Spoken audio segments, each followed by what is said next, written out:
Lihat bagi saya kita kena tengok tiga perangkat yang kita perlu kena pasti. Yang pertama ialah pencegahan. Kalau pencegahan ni kita tak ambil berat, sudah tentu akan berlaku perkara pemandu mabuk. Lepas pencegahan, yang kedua hukuman. Dah telah ini betul hukuman. Ini bagi saya ini fasa yang kedua. Dan juga fasa yang ketiga, kita juga harus memberikan pembelaan terhadap keluarga mangsa yang terlibat. Saya nak tanya menteri lah. Ni saya tengok hukuman dinaikkan. Hukuman sampai 100,000. Jadi boleh tak yang duit 100,000 ni diberikan kepada keluarga mangsa? Bukannya kerajaan ambil duit tersebut. Sebab kita harus memberikan pembelaan kepada mangsa ini. Jadi kalau boleh difikirkan hukuman yang denda 100,000 ni sebagai contoh, bolehlah kita cadangkan berikan kepada keluarga mangsa. Yang Berhormat Tajuh Karang, saya bangun untuk menyokong. Ya. Boleh, apakah pandangan Yang Berhormat kalau kita boleh juga menggunakan sabitan tersebut, sabitan dalam sesuatu kemalangan sebagai dengan izin bukti liability tanpa keperluan untuk keluarga si mati memfailkan tuntutan sivil di mahkamah lain untuk meminta pampasan. So liability dalam kes-kes jenayah, kes-kes melibatkan pemandu mabuk yang menyebabkan kematian itu diambil sebagai satu liability yang boleh membenarkan keluarga mangsa menuntut pampasan. Begitu sahaja, tanpa membuktikan tuntutan di mahkamah sivil. Pandangan Yang Berhormat, terima kasih. Kali ini saya setuju dengan Jelutong lah. Masukkan ucapan Jelutong. Saya bagi ke ucapan saya. Jadi satu cadangan yang baik. Kalau baik Jelutong, kita akan bersama-sama Jelutong.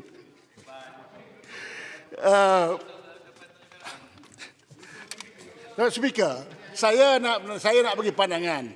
Saya ini pandangan saya. Sepatutnya sebelum undang-undang ni dibuat, dia mesti ada satu orang kata blue ocean strategi. Dia bukan saja melibatkan Kementerian Pangkutan. Dia patut melibatkan kementerian yang lain, khususnya PBT dan juga KPKT. Kerana kita lihat, kadang maklumat yang ada pada saya ni, kalau mengikut Pertubuhan Kesihatan Sedunia, WHO, dia telah meletakkan Malaysia di tempat ke-10 di dalam senarai pengambilan alkohol terbanyak dunia. Perangkaan yang dikeluarkan pertubuhan tersebut menunjukkan rakyat Malaysia membelanjakan lebih daripada RM2 bilion untuk minuman beralkohol dengan purata 15 liter per kapita pada tahun 2016. Jadi menunjukkan negara kita tinggi. Kenapa? Kerana di Malaysia ni minum arak 24 jam. Di mana saja boleh. Yang peliknya, isap rokok tak boleh di tempat publik. Tapi minum arak boleh. Dan saya nak bagi beberapa contoh. Bagaimana negara-negara lain mengawal. Walaupun mereka bukannya negara Islam. Dia mengawal. Saya contoh. Kita lihat di beberapa buah negeri, saya ambil beberapa contoh saja.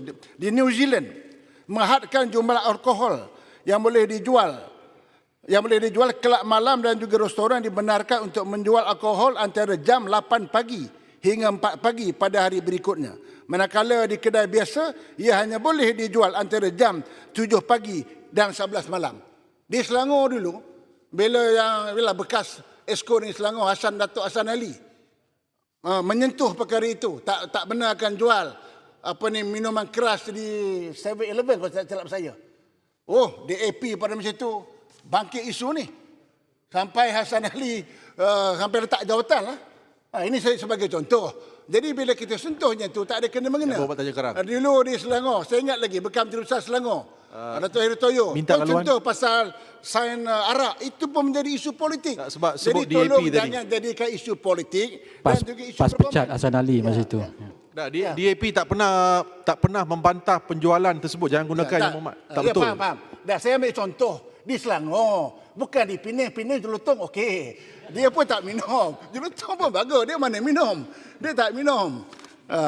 Jadi saya ambil contoh apa yang pernah berlaku. Di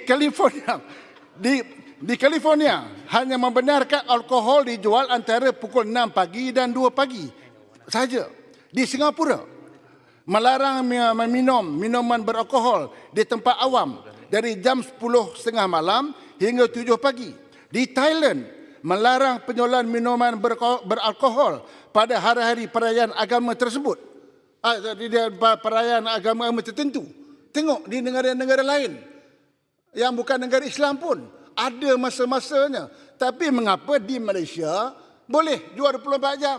Pergi kedai-kedai, tak silap saya, 7-Eleven pun, kalau saya tak tahulah. Mana-mana kedai pun ada. Ini sebab saya kata tadi, mesti kerjasama dengan PBT. Jadi Menteri Pengangkutan, saya sokong. Tapi lain kali buat betul-betul lah. Jangan ada hoax, jangan nak menghukum. Pencegahan, mesti juga dia buat. Saya sokong. Tadi dia buat satu pindaan di sini. Kalau pindaan ini dia buat, bahawa untuk menurunkan had seseorang yang untuk diperiksa. Kalau dia minuman keras, memang kena ikut arahan polis. Tapi soalnya hari ini, saya nak cadang, patutnya nak periksa orang mabuk ni bukan di tepi jalan. Ini dah bawa roadblock tahan, baru kita nak periksa kandungan alkohol yang dibenarkan dalam badan. Sudah terlambat. Sepatutnya, boleh minta sepatutnya di mana patut dibuat pemeriksaan? Di kedai yang dia minum, di restoran ke, di bar ke, di kelab malam. Dia keluar dari kelab malam macam kita sekarang lah, COVID-19. Nak masuk nak keluar dia cek. Cek suhu, tengok boleh tak boleh. Patut pada itu dicek masa itu. Jadi kalau dia tengok kandungan itu lebih, tak boleh memandu. Balik naik Grab ataupun sebagainya. Barulah kita boleh menghalang. Bukannya dia tengah bawa, baru nak tahan, tengok kandungan tinggi, kita denda dia. Apa berlaku kalau sebelum sampai ke roadblock itu, dah dia langgar orang. Tak ada gunanya. Jadi, sila. Ya, Muhammad Tanjung Karang. Saya amat bersetuju bahawa di Australia, di UK, di mana di kedai, di tempat premis dia minum itu, apabila dia melebihi 2 limit dia, maka owner tu kedai tanya yang minum itu bawa kereta ke tidak. Bawa kereta, dia minta kunci dan dia balik, dia akan panggil taksi ke, Grab ke. Ini tidak perlu di jalan raya sebab itu sudah terlambat. Apabila di jalan raya saya setuju, ramai sudah orang mati, baru kita perasaan. Terima kasih. Itulah maksud saya ialah mengapa negara lain boleh buat, mengapa Malaysia tak buat 24 jam. Jadi itu saya kata mesti dibuat dengan blue ocean strategis.